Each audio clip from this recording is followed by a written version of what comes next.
असल में फ्यूल की क्वांटिटी लो इसलिए हो रही थी क्योंकि प्लेन के राइट विंग से फ्यूल बड़ी तेजी से लीक कर रहा था। हर 1 सेकंड में 1 गैलन फ्यूल लीक हो रहा था। अगले कुछ ही मिनट्स में जब प्लेन अटलांटिक ओशन के इस जगह के आसपास था तो फ्यूल इस हद तक कम हो चुका था जिससे पायलट्स को अभी ये रियलाइज होने लगा कि सिचुएशन काफ़ी खतरनाक हो चुकी है। जिस हिसाब से फ्यूल लीक हो रहा था, इतने फ्यूल से ये सिर्फ 100 से 150 किलोमीटर तक ही ट्रैवल कर सकते थे और अजोरस आइलैंड इनसे अभी भी 300 किलोमीटर से भी ज़्यादा फासले पर था। 24 अगस्त 2001 रात के 12:52 पर एयर ट्रांजिट एयरलाइन की फ्लाइट 236 कनाडा के टोरंटो सिटी से पोर्चुगल के लिस्बन सिटी के लिए टेक ऑफ करती है। प्लेन में टोटल 306 लोग सवार हैं, जिनमें 293 पैसेंजर्स, 2 पायलट्स और 13 क्रू मेंबर्स हैं। प्लेन के कैप्टन 48 ईयर्स ओल्ड रॉबर्ट पीचे हैं, जिनके पास टोटल 16,800 घंटों का फ्लाइंग एक्सपीरियंस है, जबकि इनमें से तकरीबन 800 घंटे इसी प्लेन A330 के हैं। वहीं लेफ्ट हैंड सीट पर बैठे हैं 28 साल के डर्क डी जैगर। इनके पास टोटल 4800 घंटों का फ्लाइंग एक्सपीरियंस है और इनमें से 386 घंटे इसी प्लेन के हैं। बात करें एयरक्राफ्ट की तो ये सिर्फ 2 साल पुराना रोल्स रॉयस ट्रेंट इंजन वाला एयरबस A330-243 मॉडल का प्लेन था। जब ये टोरंटो से निकला तो इसमें टोटल 46.9 टन या फिर 46,900 kg फ्यूल मौजूद था, जो कि ज़रूरत से 4.5 टन ज़्यादा था। खैर, टेक ऑफ होने के अगले 4 घंटों तक सब कुछ नॉर्मल चलता रहा।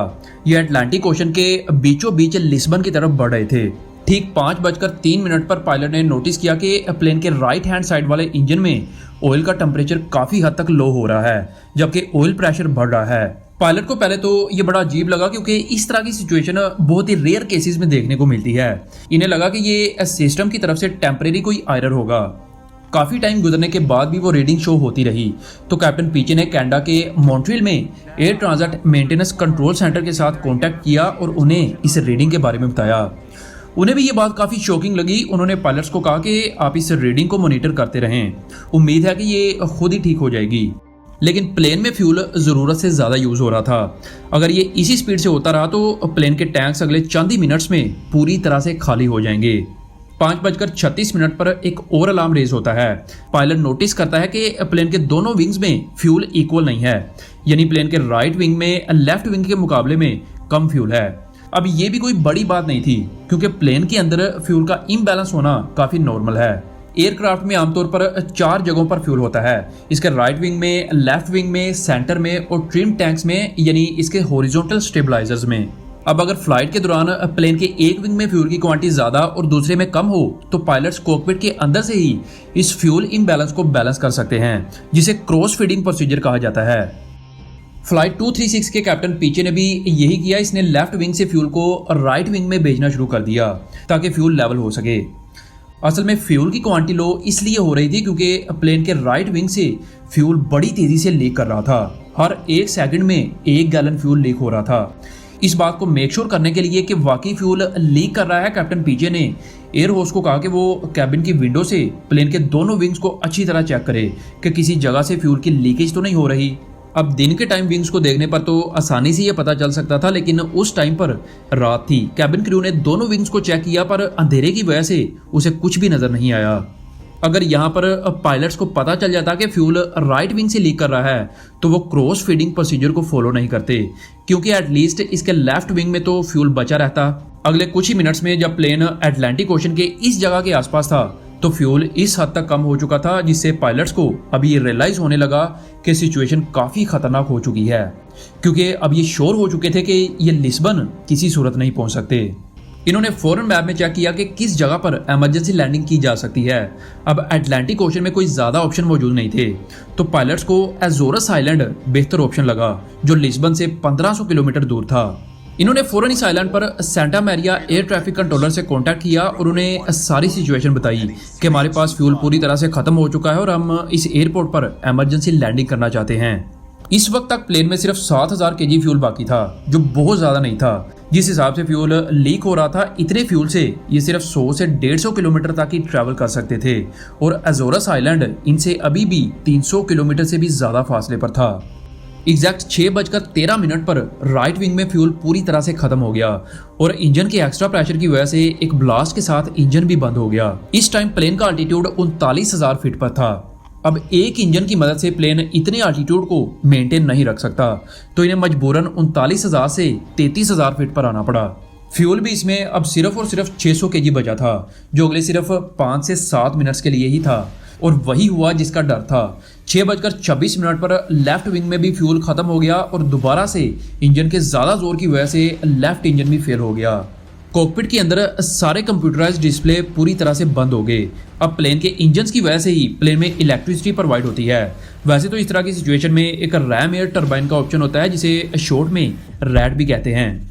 ये प्लेन के दोनों इंजन्स फेल होने की सूरत में प्लेन के नीचे ऑटोमेटिकली बाहर आ जाता है, जिससे सिर्फ उतनी ही इलेक्ट्रिसिटी जनरेट होती है कि सिर्फ कॉकपिट के अंदर इंपोर्टेड इक्विपमेंट्स और सेंसर्स जल सकें। वहीं कैबिन के अंदर पूरी तरह से खौफो हिरास फैल चुका था। अब ये लॉजिस एयरबेस या फिर एजोरिस आइलैंड से 121 किलोमीटर दूर थे। बिना इंजन्स के इतनी दूरी तय कर पाना अपने आप में एक बड़ा चैलेंज था। पायलट्स के पास आखिरी ऑप्शन अब ग्लाइडिंग का था। या तो ये ग्लाइड करते हुए किसी तरह एयरपोर्ट पर पहुंचेंगे या फिर अटलांटिक ओशन के ठंडे पानी में इन्हें इमरजेंसी लैंडिंग करनी पड़ेगी। कैबिन क्रू पैसेंजर्स को लाइफ जैकेट पहनाते हुए उन्हें पानी पर लैंड करने के लिए तैयार कर रहे थे। प्लेन इस वक्त 30,000 फीट की हाइट पर बिना इंजन्स के ग्लाइड कर रहा था और इसका अल्टीट्यूड पर मिनट 2,000 फीट ड्रॉप हो रहा था। इस हिसाब से अगले 15 से 20 मिनट में प्लेन या तो लॉजिस एयरबेस पर लैंड करेगा या फिर अटलांटिक ओशन में क्रैश। एयरपोर्ट जब इनसे 12 से 15 किलोमीटर दूर रह गया तो इस वक्त प्लेन का अल्टीट्यूड 13,000 फीट पर था। हालांकि नॉर्मल कंडीशन में यहाँ पर प्लेन की हाइट 3 से 4,000 फीट के दरमियान होनी चाहिए। अब पायलट्स डायरेक्ट नोज डाउन करके भी प्लेन की अल्टीट्यूड को कम नहीं कर सकते थे, क्योंकि इससे प्लेन की स्पीड बहुत ज़्यादा बढ़ जानी थी। तो कैप्टन पीछे ने डिसाइड किया कि वो पहले तो एक 360 डिग्री चक्कर लगाएंगे अल्टीट्यूड को कम करने के लिए। अगर फिर भी अल्टीट्यूड थोड़ा बहुत बाकी रहा तो एस टर्न के जरिए यानी जिग जैग करते हुए प्लेन को रनवे के साथ अलाइन कर लेंगे।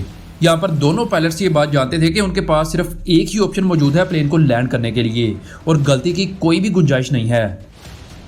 सुबह के 6:46 पर प्लेन 370 किलोमीटर पर आवर की स्पीड से फाइनली रनवे पर टचडाउन करता है।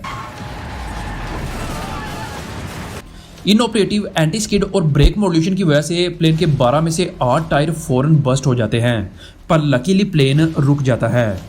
16 पैसेंजर्स और 2 क्रू मेंबर्स लैंडिंग के दौरान जख्मी हुए और इस तरह एयर ट्रांजिट फ्लाइट 236 दुनिया की वाहिद कमर्शियल फ्लाइट बनती है जिसने बिना इंजन्स के 121 किलोमीटर का सफर सक्सेसफुली तय किया।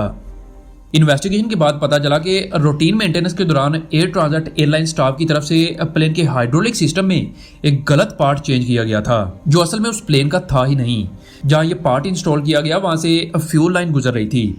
मेंटेनेंस स्टाफ को लगा कि ये कोई प्रॉब्लम क्रिएट नहीं करेगा, लेकिन टेक ऑफ के बाद वाइब्रेशन की वजह से इसने फ्यूल लाइन को डैमेज कर दिया, जिससे फ्यूल लीक होने लगा।